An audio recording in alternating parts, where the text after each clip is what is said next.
দাঁতের ভয়ে জিহ্বা তার কাজ বন্ধ রাখে না, সে তার কাজ করে যায়, কথা বলে, খাইতে হেল্প করে, খায়, সবকিছু করে। হ্যাঁ, মাঝে মাঝে টুকটাক কেমন তো লাগেই, ঠিক আছে, এটা আবার এটা প্রতিরোধ হয়ে যায়। তো ঠিক এই কথাটা বলেছিলেন, আমাকে বলেছিলেন, সম্ভবত সামনে কয়েকজন সাংবাদিক ছিল, আমার যদি ভুল না হয়। তো এই ধরনের ছোট ছোট অনেক এক্সাম্পল উনি দিয়েছিলেন। তো এই জন্যই ওনাকে আমাদের আশেপাশের দেশগুলো ওনাকে বাঁচতে দিল না। যদি শহীদ রাষ্ট্রপতি জিয়া রহমান আজকে বেঁচে থাকতেন, আমাদের দেশের অবস্থা এখন যে আছে রাজনৈতিক, অনেক অনেক অনেক উন্নত হতো। অনেকেই সিঙ্গাপুরের সঙ্গে তুলনা করেন, বাংলাদেশের সিঙ্গাপুর হয়ে যাবে। আরে ভাই, বহু আগে সিঙ্গাপুর হয়ে যেত। শহীদ রাষ্ট্রপতি জিয়া রহমান থাকা অবস্থায় এই দেশ সম্পর্কে এই সারা বিশ্বের মানুষ আশাবাদী হয়েছিল যে একটা নতুন দেশ উঠে আসছে সামনে, ইমার্জিং টাইগার হিসেবে উঠে আসছে, এই কথাটা আসছিল।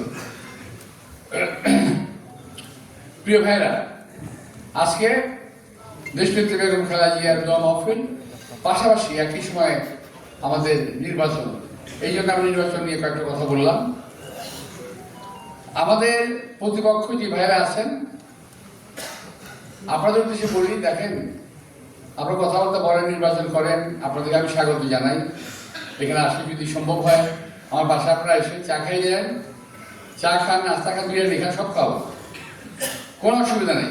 কিন্তু ভাই, দয়া করে উল্টাপাল্টা কথা বলেন না, খালি উল্টাপাল্টা কথা বলে, মানে পায়ে পাড়া দিয়ে ঝগড়া করতে চান, বুঝছেন?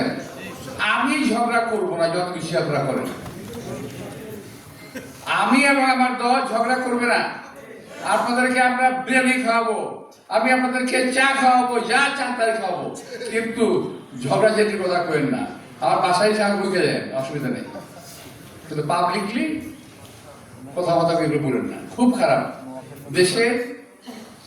দেশটাকে সংহত হতে দেন, সহ্য করতে শিখুন। শুধু একটু হতেই হবে এমন ভাবার কোনো কারণ নেই। যদি আপনি ভালো থাকেন, যদি আপনি ভালো হন, তাহলে মানুষ আপনাকে ভোট দেবে, আমাকেও দেবে। একটা প্রশ্ন শুধু আমার থাকে, কি জানেন? আপনি যদি এতই জনপ্রিয় হন, তো বাড়ির যান না কেন নির্বাচন করতে, বাইরে কেন? আমার প্রশ্ন এটা। নিজের যে ভাষাটা আছে, যান না, ওখানে করেন নির্বাচনটা। আমি তো আমার বাপের বিরুদ্ধে নির্বাচন করতেছি এখান থেকে, আমি আমার মাতৃভূমি বাপের বিরুদ্ধে নির্বাচন করতেছি। কিন্তু যারা ঢাকার দিকে নজর দিচ্ছেন, ঢাকা কি একটা আকর্ষণীয় জায়গা? শুধু কথা বলেন। আমি তো জানলাম যে আপনি যারা অনেকেই আছে দেশে যাইতেই পারেন না, গেলেই নাকি মায়ের দুই খায় ফেরত আসে, যাইতেই পারেন না।